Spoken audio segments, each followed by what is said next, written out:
how soon it may be thy lot to lose thy friend. We are both ignorant, yet love bids me these farewell lines to recommend to thee, that when that knot's untied that made us one, I may seem thine, who in effect am none. And if I see not half my days that's due, what nature would, God grant to yours and you. The many faults that well you know I have, let be interred in my oblivious grave. If any worth or virtue were in me, let that live freshly in thy memory. And when thou feelest no grief, as I no harms, yet love thy dead, who long lay in thine arms. And when thy loss shall be repaid with gains, look to my little babies, my dear remains. And if thou love thyself, or lov'st me, these, O protect from step-dame's injury.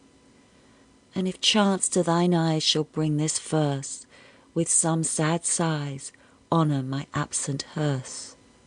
And kiss this paper, for thy love's dear sake, who with salt tears this last farewell did take.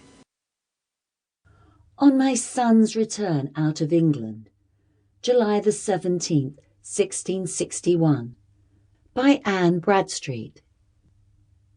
All praise to him who hath now turned my fears to joys, my sighs to song, my tears to smile, my sad to glad. He's come for whom I waited long. Thou didst preserve him as he went, in raging storms did safely keep. Didst that ship bring to quiet port, the other sank low in the deep. From dangers great thou didst him free, of pirates who were near at hand, and orderest so the adverse wind, that he before them got to land. In country strange thou didst provide, and friends raised him in every place, and courtesies of sundry sorts, from such as before ne'er saw his face. In sickness when he lay full sore, his help and his physician wert. When royal ones at time did die, thou healedst his flesh, and cheered his heart. From troubles and incubus thou, without all fraud, didst set him free, that without scandal he might come to the land of his nativity. On eagle's wings him hither brought, through want and dangers manifold, and thus hath granted my request, that I thy mercies might behold. O help me pay my vows, O Lord, that ever I may thankful be, and may put him in mind of what thou'st done for him, and so for me. In both our hearts erect a frame of duty and of thankfulness, that all thy favours great received, our upright walking may express. O Lord, grant that I may never forget thy loving kindness in this particular, and how graciously thou hast answered my desires.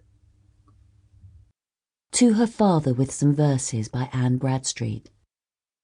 Most truly honoured and as truly dear, if worth in me or aught I do appear, who can of right better demand the same, than may your worthy self, from whom it came. The principal might yield a greater sum, yet handled ill amounts but to this crumb. My stock so small, I know not how to pay, my bond remains in force unto this day. Yet for part payment take this simple mite, where nothing's to be had kings lose their right. Such is my debt, I may not say forgive, but as I can, I pay it while I live. Such is my bond, none can discharge but I, yet paying is not paid until I die. To the memory of my dear and ever honoured father, Thomas Dudley, Esquire, by Anne Bradstreet.